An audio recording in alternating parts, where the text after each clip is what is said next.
મેડા પ્રતાપસિંહ નરસિંહ, સુરેડુંગરી ફળિયાવરક પ્રાથમિક શાળા, કાંટો, તાલુકો ધાનપુર, જિલ્લો દાહોદ। અહીંયા જે ઇનોવેશન છે એ બહુભાષીય શિક્ષણ પદ્ધતિ, જે નવી શિક્ષણ નીતિ છે, નવી શિક્ષણ નીતિમાં બહુભાષીય શિક્ષણ પદ્ધતિ છે। તો સ્થાનિક અહીંયા દાહોદની ભીલી ભાષા છે, તો ભીલી ભાષામાં બાળકોને કઈ રીતે શિક્ષણ આપી શકાય, તો અહીંયા જે લેવામાં આવ્યું છે, અહીંયા બાળકો જે તીર કામઠી છે તો એને કામઠી એવું કહે છે, તો એને માન્ય ભાષામાં ધનુષ એવું કહેવામાં આવે છે। તો અહીંયા ધનુષ છે, જે બાળકોએ અહીંયા અમે જુદા જુદા પોસ્ટર બનાવ્યા છે। તો અહીંયા સ્થાનિક ભાષા છે, સ્થાનિક ભાષામાં સંભળીને સાંભળી કહેવાય, અને આ રીતે કબૂતર છે એને પાર એવું, કબૂતરું, એ રીતે એને ઓળખવામાં આવે છે।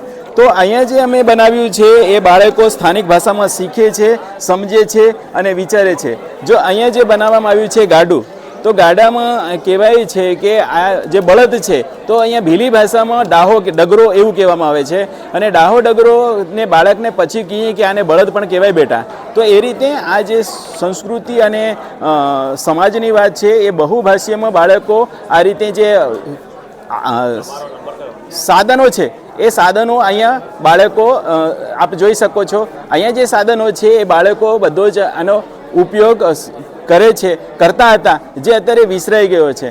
તો આને જ્યારે હળની ખેતીની જ્યારે વાત આવે ત્યારે બાળકોને શીખી શકાય છે।